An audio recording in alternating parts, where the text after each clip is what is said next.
നമസ്കാരം, ഭാരത് ലൈവിലേക്ക് സ്വാഗതം. ശ്രീല, കഴിഞ്ഞ ദിവസത്തെ ഏഷ്യാനെറ്റിലെ കവർ സ്റ്റോറി കണ്ടായിരുന്നു. വളരെയധികം വിമർശനങ്ങൾ ഇപ്പോൾ കവർ സ്റ്റോറി നേരിടുന്നുണ്ട്. കാരണം രാഷ്ട്രീയപരമായി വിമർശിക്കാനുള്ള സ്വാതന്ത്ര്യം എല്ലാ മാധ്യമ പ്രവർത്തകർക്കും ഉണ്ട്. പക്ഷെ എന്നാൽ ഹിന്ദുക്കളുടെ ഒരു മഹാ ആചാരം, കുംഭമേള, അത് ഈ ലോകത്തിന്റെ പല ഭാഗത്തു നിന്നുള്ളവർ സന്ദർശിക്കുകയും ആ സ്നാനത്തിൽ പങ്കെടുക്കുകയും ചെയ്ത് വളരെ ആചാരത്തോടെ ചെയ്യുന്ന, അതിലുപരി അതൊരു വലിയൊരു വ്യാവസായികമായി ഇന്ത്യക്ക് വളരെ നേട്ടമുണ്ടാക്കിയ ഒരു സംഭവം കൂടിയാണ്. ആ ഒരു മഹാകുംഭമേളയെ വിമർശിച്ച് പറഞ്ഞതിന് അതിപ്പോ സോഷ്യൽ മീഡിയയിൽ വളരെയധികം ചർച്ചയായിരിക്കുകയാണ്. അതിനെക്കുറിച്ച് ശ്രീല എന്താ പറയുന്നത്? പ്രീത, മഹാകുംഭമേള എന്ന് പറയുന്നത് ഇവിടുത്തെ വിശ്വാസത്തിന്റെ പ്രതീകമാണ്. അതിനെ ബി ജെ പിയുമായി കൂട്ടിക്കെട്ടി ദക്ഷിണേന്ത്യയിൽ ബി ജെ പി വളരുന്നു. അതായത് ഇവിടെ നിന്ന് ആൾക്കാരെല്ലാം കുംഭമേളയ്ക്ക് പോകുന്ന ഉത്തരേന്ത്യയിൽ ബി ജെ പി വളരുന്നു എന്ന വലിയൊരു ഉണ്ടാക്കാനും ഒരു പ്രശ്നം ഉണ്ടാക്കാനുമാണ് സിന്ധു സുനിൽകുമാർ ഇതിൽ ശ്രമിച്ചത് എന്ന് വ്യക്തമാകുന്നുണ്ട്. ഈ ബി ജെ പിയും കുംഭമേളയും തമ്മിൽ കൂട്ടിക്കെട്ടേണ്ട കാര്യമുണ്ടെന്ന് എനിക്ക് തോന്നുന്നില്ല. ഹൈന്ദവ വിശ്വാസികളായിട്ടുള്ള നിരവധി പേർ കുംഭമേളയിലേക്ക് പോയിട്ടുണ്ട്. ഈ കുംഭമേള നമുക്കറിയാം, കഴിഞ്ഞ ദിവസം ചർച്ചാ വിഷയമായത് മറ്റൊരു പ്രധാനപ്പെട്ട വിഷയത്തിന്റെ പേരിലാണ്. ഗംഗയിൽ മുങ്ങിക്കുളിച്ച ആൾക്കാർക്ക് ചൊറി വരും, അതുകൊണ്ട് ഞാൻ കുളിച്ചില്ല എന്ന് പറഞ്ഞുകൊണ്ട് ഒരു സ്പോർട്സ്മാൻ ബന്ധപ്പെട്ട ഒരു വലിയ പ്രശ്നം വിളിക്കുന്നതിനിടയിലാണ് കുംഭമേളയെ വിമർശിച്ചുകൊണ്ട് സിന്ധു സൂര്യകുമാർ രംഗത്ത് വന്നത്. സിന്ധു സൂര്യകുമാർ ജേർണലിസ്റ്റ് ആണ്, നമുക്കറിയാം. പക്ഷേ സിന്ധു സൂര്യകുമാറിന്റെ ജേർണലിസ്റ്റ് മാത്രമാണെന്നാണ് മതിക്കുന്നത്. അതുവരെ അങ്ങനെ തന്നെയാണ്. പക്ഷേ ഈ കുംഭമേളയെ വിമർശിക്കാൻ സിന്ധുവിന് എന്ത് എന്നതാണ് ഏറ്റവും പ്രസക്തമായ ചോദ്യം. രാഷ്ട്രീയം പറഞ്ഞോട്ടെ, ഹൈന്ദവർ ഏറ്റവും പവിത്രമായി അവർ ഏറ്റവും കാണുന്ന കുംഭമേളയെ വിമർശിക്കാൻ ഇവിടെ നിന്നും കുംഭമേളയ്ക്ക് ആള് പോകുന്നത് വലിയ പ്രശ്നമാക്കി ഉയർത്തിക്കാട്ടാൻ സിന്ധുവിന് എന്ത് അധികാരമാണുള്ളത്? സിന്ധു പറയുന്ന അതിനകത്ത് ഞാൻ വളരെ കൃത്യമായി കേട്ടതാണ്. നമുക്കറിയുന്ന 10 പേരിൽ 3 പേരെങ്കിലും കുംഭമേട്ടുണ്ടാവും എന്നാണ് സിന്ധുവിന്റെ വാദം. അതായത് ഹൈന്ദവർ അവരുടെ ആചാരങ്ങളും വിശ്വാസങ്ങളും പിന്തുടരാൻ പാടില്ല എന്ന് സിന്ധുവിനെ പഠിപ്പിച്ചത് ആരാണ്? എന്നാൽ സിന്ധു ഒന്ന് പറഞ്ഞു നോക്കട്ടെ, ഹജ്ജുമായി ബന്ധപ്പെട്ട ഒരു വിഷയമോ അല്ലെങ്കിൽ മറ്റെന്തെങ്കിലും സ്ഥലത്തെ ക്രൈസ്തവ വിശ്വാസവുമായി ഏതെങ്കിലും വിഷയമോ ഒക്കെ സിന്ധു എന്ന് പറയും. എന്തായിരിക്കും ഇവിടെ ഉണ്ടാവുക എന്ന് നമുക്കറിയാം. ഇപ്പൊ ക്രൈസ്തവരെയും ആക്രമിക്കുന്നുണ്ട്. പക്ഷേ ഹൈന്ദവരെയും ക്രൈസ്തവരെയും മുസ്ലിങ്ങളെയും അവരുടെ ആചാരത്തിന്റെ പേരിൽ അല്ലെങ്കിൽ അവർ ഏതെങ്കിലും മതവിശ്വാസം പിന്തുടരുന്നു എന്നതിന്റെ പേരിൽ ആക്രമിക്കുന്നുണ്ടോ എന്നുള്ളത് നമ്മൾ ശ്രദ്ധിക്കേണ്ട കാര്യമാണ്. ഇത്തരത്തിലുള്ള സിന്ധുമാരാണ് കേരളത്തിലെ, നമുക്കറിയാം. അതിനുശേഷം സിന്ധു പറയുന്നുണ്ട്, കേരളത്തിൽ നടക്കുന്ന കവർ സ്റ്റോറിയിൽ 3-4 കാണിച്ചിട്ടുള്ളത്. 4 വിഷയത്തെയാണ് അഡ്രസ് ചെയ്തിട്ടുള്ളത്. ആശാവർക്കർമാരുടെ സമരത്തെ കുറിച്ച് പറയുന്നുണ്ട്. അതിനുശേഷം സമരം ചെയ്തത് വലിയ ബാധകമായി പറയുന്നുണ്ട്. അതിനുശേഷം പറയുന്നത് കുംഭമേളയെ പറ്റിയൊപ്പം കേരളത്തിൽ ഇപ്പോൾ നടക്കുന്ന കുട്ടികളുടെ അക്രമവുമായി ബന്ധപ്പെട്ടൊക്കെ പറയുന്നുണ്ട്. ഈ സിന്ധുവിനെ പോലുള്ളവരുടെ അത്തരത്തിലുള്ള പുരോഗമനവാദമാണ് ഈ കുട്ടികളെ ഇത്തരത്തിൽ പറഞ്ഞു വിട്ടത്, അല്ലെങ്കിൽ കുട്ടികളെ ഇത്തരത്തിൽ അക്രമവാസനകളിലേക്ക് കൊണ്ടുചെന്നെത്തിച്ചത് എന്ന കാര്യത്തിൽ യാതൊരു സംശയവുമില്ല. ഈ പുരോഗമനവാദികളെല്ലാം കൂടിയാണ് ആചാരങ്ങൾ പാലിക്കാതെ, അച്ഛനെയും അമ്മയെയും വിലവെക്കാതെ, അല്ലെങ്കിൽ നമുക്കറിയാം ഏതെങ്കിലും ഒരു അധ്യാപകന്റെ കാലിൽ തൊട്ട് വന്നിച്ചാൽ അല്ലെങ്കിൽ മുതിർന്നവരുടെ കാലിൽ തൊട്ട് വന്നിച്ചാൽ ഇവിടുത്തെ ഇടതുപക്ഷക്കാർക്ക് വലിയ പ്രശ്നമാണ്. അപ്പോ ഇത്തരത്തിൽ എല്ലാവരെയും വെല്ലുവിളിക്കാനും അത്തരത്തിൽ കുട്ടികളെ വഴിതെറ്റിക്കാനും ഇത്തരത്തിലുള്ള സിന്ധുമാരും ആചാരങ്ങൾ പാലിക്കരുത് എന്ന് ശഠിക്കുന്നവർ കൊണ്ടുവന്നെത്തിച്ചെന്ന കാര്യത്തിൽ അത്തരത്തിലുള്ള ചിന്തകളിലേക്കൊന്നും പോകുന്നില്ല. ആലോചിച്ച് നോക്കൂ, കേരളത്തിൽ എത്ര കാതലായ വിഷയങ്ങൾ ഇവിടെ ചർച്ച ചെയ്യപ്പെടേണ്ടതുണ്ട്. കുംഭമേളയ്ക്ക് പോയത് നമുക്കറിയാം. കുംഭമേളയ്ക്ക് പോകുന്നത് എങ്ങനെയാണ്? കുംഭമേളയ്ക്ക് അവർ പോയത് അവരുടെ സ്വന്തം വരുമാനം അനുസരിച്ച്, അവരുടെ കാശ് അനുസരിച്ച് ഇരട്ടി പണവും ചെലവാക്കിയാണ്. നമുക്കറിയാം ഈ ഉത്സവ സീസണിലൊക്കെ ഫ്ലൈറ്റിലാണെങ്കിലും എവിടേക്ക് പോകാനാണെങ്കിലും ഫ്ലൈറ്റ് ഫെയർ അടക്കം കൂടുതലായിരിക്കും. അപ്പോ ഈ ഇത്തരം സമയങ്ങളിൽ ഇത്തരം പണം ചെലവാക്കി പോകുമ്പോൾ കേരളത്തിൽ നിന്ന് ഹജ്ജിന് പോകുന്നത് എങ്ങനെയാണ്? ഈ ഹജ്ജിന് പോകുന്നതിന് സബ്സിഡി ഉണ്ട്.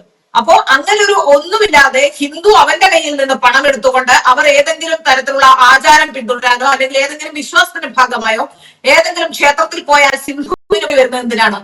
ഇത്തരം സിന്ധുമാരാണ്, ഞാൻ പറഞ്ഞില്ലേ, ഇത്തരം സിന്ധുമാരാണ് കേരളത്തിലെ യുവജനങ്ങളെ വഴിതെറ്റിച്ചെന്ന് യാതൊരു സംശയമില്ല. നമ്മളിപ്പോ കഴിഞ്ഞ കുറെ ദിവസങ്ങളായി ചർച്ച ചെയ്യുന്നുണ്ട്.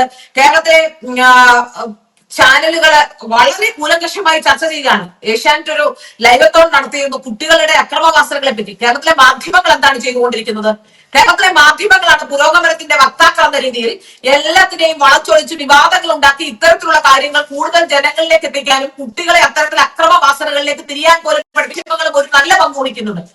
ആ കാര്യത്തില്ല. കേരളത്തിലെ പുരോഗമന പ്രസ്ഥാനങ്ങൾ, സിന്ധു പറയുന്നു കേരളത്തിൽ പുരോഗമന പ്രസ്ഥാനങ്ങൾ ഇത്രയുമുള്ള കേരളത്തിൽ നിന്ന് കുംഭമേളയ്ക്ക് ആളുപോയി എന്നുള്ളതാണ് സിന്ധുവിനെ പ്രകോപിപ്പിക്കുന്നത്. വിദ്യാഭ്യാസമുള്ളവർ അല്ലെങ്കിൽ വിവരമുള്ളവർ ഇത്തരത്തിലുള്ളവർ ഇവിടെ നിന്ന് പോയി. ദക്ഷിണേന്ത്യയിലെ ഏറ്റവും കൂടുതൽ വേരോട്ടമുള്ള BJPക്ക് വേരോട്ടമുള്ള സംസ്ഥാനമാണ് കേരളം. അത് വളർന്നുകൊണ്ടിരിക്കും എന്നൊക്കെയാണ് സിന്ധുവിന്റെ രോദനം. ഏതായാലും സിന്ധുവിന്റെ രോദനം മനസ്സിലായി. കേരളത്തിൽ നിന്ന് ഹൈന്ദവ അതായത് ഹിന്ദുക്കൾ ഒന്നു ചേർന്നാൽ കേരളത്തിൽ വലിയ രീതിയിലുള്ള മാറ്റം ഉണ്ടാകും എന്ന തിരിച്ചറിവ് തന്നെയാണ് സിന്ധുവിന്റെ ഈ രോദനത്തിന് കാരണം. ഒരു പ്രധാനപ്പെട്ട കാര്യം, ഇത്തരത്തിലുള്ളവരെ, ഇത്തരത്തിൽ ഈ ആന്റി ഹിന്ദുത്വം അല്ലെങ്കിൽ ഇത്തരം ആന്റി നാഷണൽ മൂവ്മെന്റ്സിന് തടസ്സം വരുത്തുന്ന ആളുകൾ ജോലിക്ക് വെക്കുന്ന മാനേജ്മെന്റ് അടക്കമുള്ളവർ ശ്രദ്ധിക്കേണ്ടതാണ്. നമുക്കറിയാം കഴിഞ്ഞ കുറെ നാളുകളെ കേരളത്തിൽ കേരളത്തിലെ ഏറ്റവും പ്രധാനപ്പെട്ട വിഷയമായിരുന്നില്ലേ കേരളത്തിൽ നിന്ന് കുട്ടികൾ IS പോയത്. അന്ന് സിന്ധുവിന് രോദനം കണ്ടില്ലല്ലോ. പല പെൺകുട്ടികൾ അടക്കമുള്ളവർ അവർ IS പോയപ്പോഴാണ് കരയാതിരുന്നത്. ഇത്തരത്തിലൊരു കവർ സ്റ്റോറി ചെയ്തുകൊണ്ടാണ് സിന്ധു നടത്താതിരുന്നത്. അതിൽ നമുക്ക് മനസ്സിലാക്കാൻ സാധിക്കുന്നത് സിന്ധുവിന്റെ വിഷമം എന്താണ്, BJPയിലേക്ക് ജനങ്ങൾ ആകൃഷ്ടരാകുന്നു എന്നുള്ളതാണ്.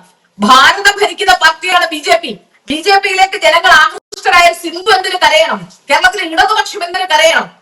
BJP ഇന്ത്യ മുഴുവൻ, ഇന്ത്യയിലെ പല സംസ്ഥാനങ്ങളിലും ഭരണത്തിലിരിക്കുന്ന ഒരു രാഷ്ട്രീയ പാർട്ടി, ഇന്ത്യ ഭരിക്കുന്ന രാഷ്ട്രീയ പാർട്ടി. ആ രാഷ്ട്രീയ പാർട്ടിക്ക് കേരളത്തിൽ വേരോട്ടമുണ്ടാകുന്നതിൽ സിന്ധു എന്തിനാണ് ഭയക്കുന്നത്? ആന്റി നാഷണൽ എലമെന്റ്സ് ഇല്ല.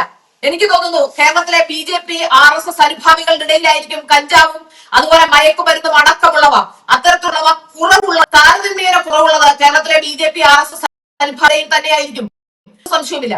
ഞാൻ ഡൽഹിയിലാണ് ഉള്ളത്. ഈ ഡൽഹിയിലൊക്കെ ഞാൻ ക്ഷേത്രങ്ങളിലേക്ക് ചെറിയ കുട്ടികളടക്കമുള്ള 10, 20, 22 കുട്ടികൾ ക്ഷേത്രങ്ങളിലേക്ക് എത്തുന്നു, പള്ളികളിലേക്ക് എത്തുന്നു. അവർ മര്യാദയ്ക്ക് ജീവിക്കുന്നു, മുതിർന്നവരെ കണ്ടാൽ ബഹുമാനിക്കുന്നു. ഇത്തരത്തിലുള്ള പുരോഗമനം ഇല്ലാത്തത് കൊണ്ടാണ് വല്ലപ്പോഴും ഉണ്ടാകുന്ന ഒരു പ്രശ്നം UPയിലോ കേരളത്തിലോ ഉണ്ടാകുന്ന ഒരു പ്രശ്നം വിശദീകരിച്ച് കാണിച്ചുകൊണ്ട് കേരളത്തിൽ കഴിഞ്ഞ 2 ആഴ്ച കൊണ്ട് എന്തൊക്കെയാണ് നടന്നുകൊണ്ടിരിക്കുന്നത് ആലോചിച്ച് നോക്കൂ. സത്യം പറഞ്ഞാൽ കേരളത്തിൽ ജീവിക്കാൻ പേടിയാകുന്നുണ്ട്. അതേ അവസ്ഥയിലേക്ക് കേരളം മാറിയിട്ടില്ലേ? ഇതിന് കാരണം ആരാണ്? സിന്ധുവിനെ പോലുള്ള മാധ്യമ പ്രവർത്തകർ അടക്കമുള്ളവർ ഇതിന്റെ ഉത്തരവാദികളാണ്. ഒരു സംശയവും ആ കാര്യത്തിലില്ല. സിന്ധു സൂര്യകുമാറിനോട് പറയാൻ ആഗ്രഹിക്കുകയാണ്, കേരളത്തിലെ ഹിന്ദുവിന് ബുദ്ധിമുട്ടേണ്ട ആവശ്യമില്ല. സിന്ധുവിന് താല്പര്യമില്ലെങ്കിൽ സിന്ധു ആചാരം പാലിക്കേണ്ട, സിന്ധുവിന് താല്പര്യമില്ലെങ്കിൽ സിന്ധു വിശ്വാസങ്ങളെ പിന്തുടരേണ്ട. പക്ഷേ കേരളത്തിലെ വിശ്വാസികളായ ആ ഹിന്ദുവിന്റെ ഏത് വികാരത്തെ വ്രണപ്പെടുത്തിയാലും ഒന്നുമില്ല എന്നുള്ളത് കേരളത്തിലെ ജനങ്ങൾ അല്ലെങ്കിൽ കേരളത്തിലെ ഭരണകൂടം അത്തരത്തിൽ തുടരുന്ന നിസ്സംഗതയാണ് ഇത്തരത്തിലുള്ള സിന്ധുമാരെ കൊണ്ട് ഇതൊക്കെ പറയിപ്പിക്കുന്നത്. നമുക്കറിയാം, കഴിഞ്ഞിടയ്ക്ക് നമ്മൾ കണ്ടാണ് ഗുരുവായൂരിലെ ഒരാൾ അയാളുടെ ഗുഹ്യഭാഗത്തെ രോമം വലിച്ച് കൊണ്ടുവന്ന് ആൽത്തറയിലേക്ക് ഇടുന്നു. അത് കണ്ട ശേഷം പോലീസിന്റെ ഭാഷ്യം എന്താണ്? ഫേസ്ബുക്കിൽ ഇടുകയും ആ വീഡിയോ പ്രചരിപ്പിക്കുകയും ചെയ്ത ആളെയാണ് അറസ്റ്റ് ചെയ്തത്. നേരെ മറിച്ച് അയാൾ മാനസിക രോഗിയാണ്. 25 കൊല്ലമായി ഒരു മാനസിക രോഗി നടത്തുന്ന ഹോട്ടലിൽ നിന്ന് ഗുരുവായൂർ അമ്പലത്തിന്റെ സമീപത്ത് ഒരു മാനസിക രോഗിക്ക് ഹോട്ടൽ നടത്താനുള്ള ലൈസൻസ് കൊടുത്തിരിക്കുന്നു എന്നുള്ളത് ഗുരുതരമായ തെറ്റല്ലേ അങ്ങനെയെങ്കിൽ? അപ്പോ അതല്ല, കാര്യം വരുമ്പോൾ രക്ഷിക്കാൻ വേണ്ടി അയാളെ മാനസിക രോഗിയാക്കിയായിരുന്നു എന്ന് നമുക്ക് വ്യക്തമാവുകയാണ്. ഇവിടെയാണ് ഏറ്റവും പ്രധാനപ്പെട്ട പ്രശ്നമുള്ളത്. കേരളത്തിലെ ഹൈന്ദവരെ തൊട്ടു കഴിഞ്ഞാൽ അല്ലെങ്കിൽ കേരളത്തിലെ ഹൈന്ദവരുടെ വിശ്വാസത്തെ എന്തെങ്കിലും പറഞ്ഞു കഴിഞ്ഞാൽ ഇവിടെ ഒന്നും സംഭവിക്കാനില്ല എന്നുള്ള ഒരു തിരിച്ചറിവ് കേരളത്തിലെ ജനങ്ങൾക്കിടയിൽ ഉണ്ടായിട്ടുണ്ട്. അതുകൊണ്ടാണ് ഇത്തരത്തിലുള്ള പ്രശ്നങ്ങൾ ഉണ്ടാകുന്നത്. അതുകൊണ്ട് സിന്ധു ഒരു കാര്യം ശ്രദ്ധിക്കുക, സിന്ധുവിന് താല്പര്യമില്ലെങ്കിൽ സിന്ധു അവിടെ പോകണ്ട. പിന്നെ സിന്ധുവിന്റെ ഏറ്റവും വലിയ വിഷമം BJP വളരുന്നു എന്നാണല്ലോ. BJPക്കാരനെ ഒരാളുടെ ചാനലിൽ ഇരുന്നാണ് സിന്ധു ശമ്പളം വാങ്ങുന്നത്. അങ്ങനെയെങ്കിൽ സിന്ധു അത് ഉപേക്ഷിച്ച് പോകണ്ടേ? BJP വാങ്ങാം. അതുപോലെ തന്നെ നമുക്ക് ന്യൂസ് 18 വന്ന സമയത്ത് അംബാനിക്കെതിരെ പറയുന്ന എല്ലാ ഇടതുപക്ഷത്തിന്റെ സഖാക്കന്മാരും ന്യൂസ് 18 സ്റ്റാഫുകളാണ്. എല്ലാവരും ചാടി കയറി അവിടെ ഉണ്ടായിരുന്ന ബാക്കി എല്ലാവരെയും തല്ലി ഓടിക്കുകയും അവിടെ അപ്രമാദത്തെ സ്ഥാപിക്കുകയും ചെയ്തു. കേരളത്തിലെ മാധ്യമ പ്രവർത്തകർക്ക് പോലും വാക്കുകളില്ലാത്ത പല കാര്യങ്ങൾ സൗകര്യത്തിനനുസരിച്ച് തരം പോലെ മാറ്റി പറയുന്നവരാണ് കേരളത്തിലെ മാധ്യമ പ്രവർത്തകരടക്കം. നിലപാടുള്ള ഏത് മാധ്യമ പ്രവർത്തകരാണ് ഉള്ളത്? ഏതെങ്കിലും നിലപാടുള്ള മാധ്യമ പ്രവർത്തകർക്ക് തുടരാൻ പറ്റിയ ഒരു സാഹചര്യം കേരളത്തിലെ ഏതെങ്കിലും മാധ്യമം? അതാണ് ഞാൻ ചോദിക്കുന്നത്. അപ്പോ നമുക്കറിയാം, ഹൈന്ദവരുടെ വിശ്വാസങ്ങളെ വ്രണപ്പെടുത്തിക്കൊണ്ട് ഇനിയും സിന്ധു മുന്നോട്ട് പോകാമെന്ന് വിചാരിക്കേണ്ട. അത്തരത്തിലുള്ള നടക്കില്ല. ഈ കാര്യത്തിൽ ഏഷ്യാനെറ്റ് മാനേജ്മെന്റ് സിന്ധുവിനോടൊപ്പം ആകാം. ഇപ്പോ രാജീവ് ചന്ദ്രശേഖർ ഖേദപ്രകടനമൊക്കെ നടത്തിയിട്ടുണ്ട്. അവിടെ പറഞ്ഞിട്ടുണ്ട്, രാജീവ് ചന്ദ്രശേഖർ പറഞ്ഞിട്ടുണ്ട് ഇത്തരത്തിലുള്ള സ്റ്റോറികൾ ചെയ്യരുത്. ഇത് എത്രാമത്തെ പ്രാവശ്യമാണ് സംഘപരിവാർ സംഘടനകളെ അല്ലെങ്കിൽ RSSനെ ഒക്കെ ആക്രമിക്കുന്നതിന് മുമ്പ് ഒരു പ്രാവശ്യം കെ സുരേന്ദ്രനെ പറഞ്ഞതിന് ക്ഷമ പറയേണ്ടി വന്ന സാഹചര്യം ഉണ്ടായിട്ടില്ലേ? അപ്പോ നമുക്ക് മനസ്സിലാക്കാൻ സാധിക്കുന്നത് കേരളത്തിലെ ഇടതുപക്ഷക്കാരുടെ അസ്വസ്ഥതയും ആപത്തുകളും അവർക്കുള്ള ഒരു പ്ലാറ്റ്ഫോമായി ഏഷ്യാനെറ്റിനെ അവർ ഉപയോഗിക്കുന്നു എന്നുള്ളതാണ്. ഏഷ്യാനെറ്റ് ചാനൽ ഇത്തരത്തിലുള്ള കമ്മ്യൂണിസ്റ്റുകാരുടെ പ്രചരണത്തിന് വേണ്ടി അല്ലെങ്കിൽ കമ്മ്യൂണിസ്റ്റുകാരായ അന്തം കമ്മികളുടെ പ്രചരണത്തിന് വേണ്ടി അന്തം കമ്മികളായ മാധ്യമ പ്രവർത്തകരുടെ പ്രചരണത്തിന് വേണ്ടിയുള്ള ഏഷ്യാനെറ്റ് എന്ന് പറയേണ്ടത് ഏഷ്യാനെറ്റിന്റെ മുതലാളിമാരാണ്. അത് പറയാനുള്ള ആർജവമാണേണ്ടത്. അതിന് പകരം ഞാൻ അവരോട് സ്റ്റോറി ചെയ്യരുത് എന്ന് പറഞ്ഞിട്ടൊരു കാര്യവുമില്ല. മലയാളം അറിയാത്ത ആരെങ്കിലും അവിടെ ഉണ്ടെങ്കിൽ അതിന് തക്കവണ്ണം മലയാളം അറിയുന്ന കപ്പാസിറ്റി കാര്യങ്ങളെ വിശകലനം ചെയ്ത് മനസ്സിലാക്കാൻ കഴിയുന്ന എഡിറ്റർമാരെ സ്ഥാപനം നടത്താൻ. ഇവിടെ ബി.ജെ.പിക്കെതിരെ വാർത്ത ചെയ്യരുത് എന്ന് ആരും പറയുന്നില്ല. ബി.ജെ.പി ഒരു രാഷ്ട്രീയ പ്രസ്ഥാനമാണ്. പക്ഷെ ഹിന്ദുവിന്റെ ഒരു വിശ്വാസത്തെ അവഹേളിക്കാൻ ഹൈന്ദവർ കുംഭമേളയ്ക്ക് പോകുന്നു എന്നുള്ളത് സിന്ധുവിനെ ഏത് തരത്തിലാണ് ബാധിക്കുന്നത്? അത്തരത്തിലുള്ള കാര്യങ്ങൾക്ക് ഒരു കാരണവശാലും അത്തരത്തിലുള്ള കാര്യങ്ങളെ കണ്ടില്ല എന്ന് നടിച്ചുകൊണ്ട് മുന്നോട്ട് പോകാൻ കഴിയില്ല. ഈ വിഷയത്തിൽ അക്ഷന്തവ്യമാണ് ഏഷ്യാനെറ്റിന്റെ ഭാഗത്തുനിന്ന് ഉണ്ടായിട്ടുള്ളത്. ഏഷ്യാനെറ്റ് എന്ന് തന്നെ പറയേണ്ടിയിരിക്കുന്നു. കാരണം അവർ ഉപയോഗിച്ചുകൊണ്ട് എന്ത് ചെയ്താൽ കുഴപ്പവുമില്ല എന്ന് കഴിഞ്ഞ കാലങ്ങളിൽ ഏഷ്യാനെറ്റ് വഴി പ്രവൃത്തി ചെയ്തുകൊണ്ടിരുന്ന സിന്ധുവിനറിയാം. അതുകൊണ്ടാണ് സിന്ധു അത്തരത്തെ കുംഭമേളയെ ആക്രമിക്കാൻ തയ്യാറായത്. ഒരു സംശയവുമില്ല. സിന്ധുവിനറിയാം സിന്ധുവിനെ ഒന്നും ചെയ്യാൻ കഴിയില്ലായിരുന്നു. അത്തരത്തിൽ അതുകൊണ്ട് തന്നെയാണ് സിന്ധു ഇത്തരത്തിലുള്ള കാര്യങ്ങളുമായി മുന്നോട്ട് പോകുന്നത്. അതുകൊണ്ട് ഒരു കാര്യം വ്യക്തമായി മനസ്സിലാക്കണം. ഹിന്ദുവിന്റെ ആചാരങ്ങളെ ചൊറിഞ്ഞുകൊണ്ട് അല്ലെങ്കിൽ ഹിന്ദു ആചാരങ്ങൾ പാലിക്കരുതെന്ന് പറഞ്ഞുകൊണ്ട് സിന്ധു മുന്നോട്ട് പോകാമെന്ന് വിചാരിക്കേണ്ട. അത് ഏഷ്യാനെറ്റ് വഴി നടത്തുന്നുണ്ട് എങ്കിൽ തന്നെയും അത് ഇനി ഞങ്ങൾ ആരും അംഗീകരിക്കാൻ തയ്യാറല്ല എന്നുള്ളതാണ് ഒരു പ്രധാനപ്പെട്ട കാര്യം.